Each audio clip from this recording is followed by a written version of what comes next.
पंजाब के सीएम भगवंत सिंह मान का चुनाव प्रचार अभियान जारी है। सीएम मान आप प्रत्याशियों के समर्थन में लगातार जनसभाएं और रोड शो कर रहे हैं।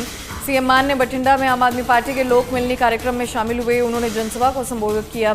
उन्होंने कहा कि हम वोट की राजनीति नहीं करते। पंजाब में आम आदमी पार्टी को लोगों का बहुत प्यार मिला है।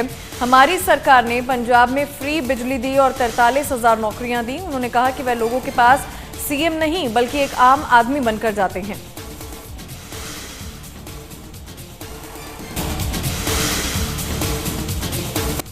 पांचवें चरण के मतदान के बाद अब छठे चरण के मतदान की तैयारियां जोरों पर हैं। 25 मई को होने वाले छठे चरण के मतदान में 8 राज्यों और केंद्र शासित प्रदेश की 98 सीटों पर वोटिंग होगी। दिल्ली और हरियाणा की सभी लोकसभा सीटों पर इसी चरण में वोटिंग होनी है।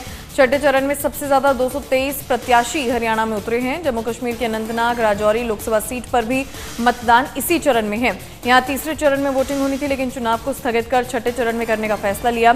छठे चरण में मतदान की बात करें तो बिहार की 8, हरियाणा की 10, दिल्ली की 7, जम्मू कश्मीर की 1, झारखंड की 4, उड़ीसा की 6, उत्तर प्रदेश की 14 और पश्चिम बंगाल की 8 लोकसभा सीटों पर वोटिंग होगी।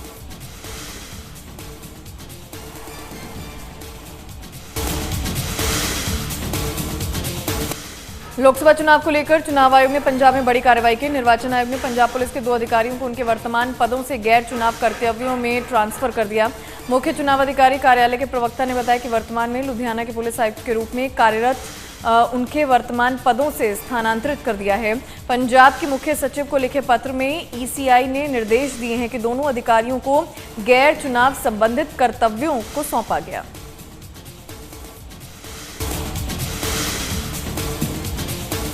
प्रधानमंत्री नरेंद्र मोदी यूपी में 80 की 80 सीटें जीतना चाहते हैं, जिसको लेकर लगातार चुनाव प्रचार और रोज रैलियां जारी हैं। बस्ती में पीएम मोदी ने जनसभा को संबोधित किया। उन्होंने विपक्ष पर वार करते हुए कहा कि 4 जून को यूपी की जनता विपक्ष को नींद से जगाने वाली है, तब ये ठीकरा ईवीएम पर फोड़ेंगे। विपक्षी गठबंधन की परिवारवादी पार्टियों ने तुष्टीकरण की सारी हदें पार कर दी हैं। उन्होंने आगे कहा कि हमारा देश 500 वर्षों से राम मंदिर की प्रतीक्षा कर रहा था, लेकिन ये विपक्ष वालों को राम मंदिर और राम से परेशानी है।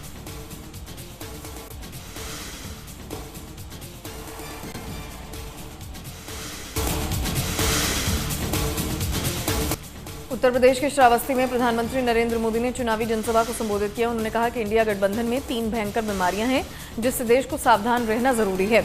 इंडिया गठबंधन वालों की सबसे बड़ी बीमारी है कि ये लोग घोर सांप्रदायिक हैं, ये घोर जातिवादी हैं और ये घोर परिवारवादी हैं। ये तीनों बीमारियां देश के लिए कैंसर से भी ज्यादा विनाशक बन सकती हैं। साथ ही पीएम मोदी ने मंगलवार को आजमगढ़ में सपा अध्यक्ष अखिलेश यादव की जनसभा में हुए हंगामे पर तंज कसा। उन्होंने कहा कि सपा कांग्रेस वाले रैली में लोगों को लाने के लिए कॉन्ट्रैक्ट देते हैं, प्रति व्यक्ति पैसे देते हैं, लेकिन उन्होंने पैसा दिया नहीं तो लोग भागकर मंच पर चढ़ गए। अब जिस पार्टी का ये हाल हो वो आपका भला कैसे कर सकती है।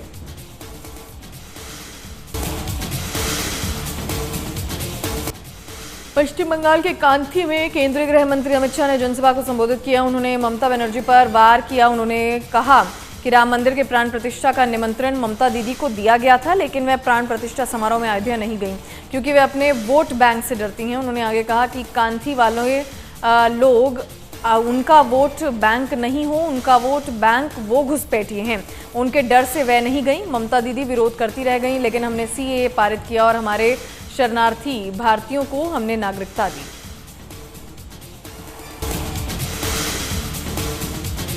करनाल में बीजेपी की विजय संकल्प रैली का आयोजन किया गया। रैली में केंद्रीय रक्षा मंत्री राजनाथ सिंह शामिल हुए। उन्होंने विपक्ष पर वार करते हुए कहा कि विपक्ष कहता है कि अगर प्रधानमंत्री मोदी को 400 से ज्यादा सीटें मिल गई तो लोकतंत्र खतरे में पड़ जाएगा, ये तानाशाह बन जाएंगे। जब इंदिरा गांधी 1975 से पहले अपने चुनाव हार गई थी तो नैतिक रूप से उन्हें प्रधानमंत्री पद से इस्तीफा दे देना चाहिए था, लेकिन उन्होंने आपातकाल लगा दिया और लोकतंत्र का गला घोट दिया।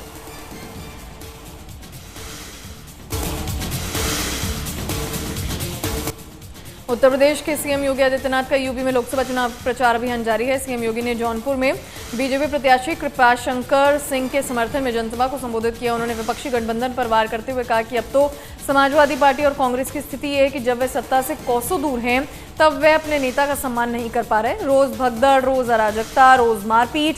जब ये सत्ता में रहे होंगे तब इन्होंने उत्तर प्रदेश की जनता का खून कैसे चूसा होगा, कैसे शोषण किया होगा। उन्होंने कहा कि ये किसी से छिपा नहीं है। लोकसभा चुनाव के 5 चरणों के माध्यम के बाद अब छठे चरण का चुनाव होना है।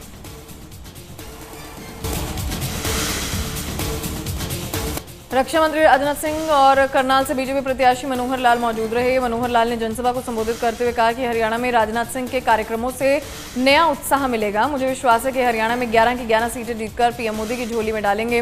उन्होंने आगे कहा कि कांग्रेस के समय में सेनाओं का मनोबल से ज्यादा बीजेपी के समय में उत्साह के साथ आज हमारे सैनिक अपनी जिम्मेवारी निभा रहे हैं। हरियाणा जवानों, किसानों और पहलवानों का राज्य है और हमें गर्व है कि हम देश को गौरवान्वित करते हैं।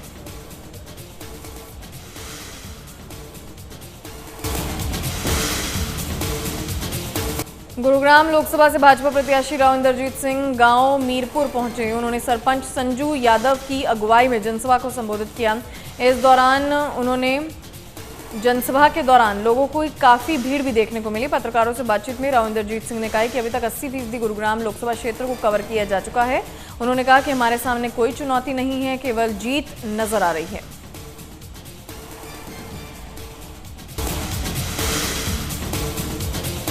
बीजेपी लोकसभा उम्मीदवार डॉक्टर अशोक तंवर सिरसा में कई कार्यक्रमों में शामिल हुए और लोगों से बीजेपी के पक्ष में वोट करने की अपील की। इस मौके पर डॉक्टर अशोक तंवर ने ये दावा किया कि सिरसा समेत हरियाणा की 10 की 10 सीटों पर बीजेपी के सभी उम्मीदवार भारी मतों से जीत हासिल करेंगे।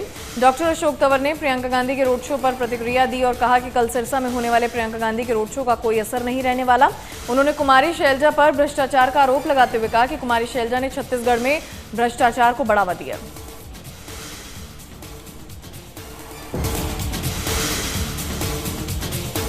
शिमला में बीजेपी के लोकसभा सांसद और प्रत्याशी सुरेश कश्यप ने कसौली विधानसभा क्षेत्र के सीआरआई कसौली, कुमारहट्टी बाजार, धर्मपुर बाजार व सुभाथू में चुनाव प्रचार किया। उन्होंने कहा कि भारत में लोकतंत्र की खूबसूरती उनके चुनावों में निहित है।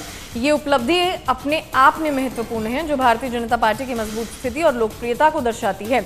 उन्होंने कहा कि यदि भारतीय जनता पार्टी छठे और सातवें चरण के चुनावों में भी इसी गति को बनाए रखती है और 400 सीटों का लक्ष्य प्राप्त कर लेती है तो ये न केवल पार्टी के लिए बल्कि भारतीय राजनीति के लिए भी एक महत्वपूर्ण मोड़ साबित होगा।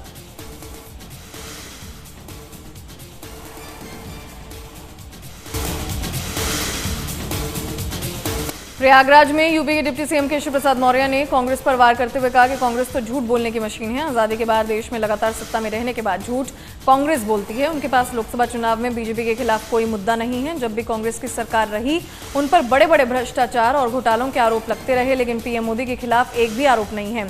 पीएम मोदी ने गरीबों की भलाई के लिए 10 सालों में जितने काम किए कांग्रेस 60 सालों में भी नहीं कर सकती।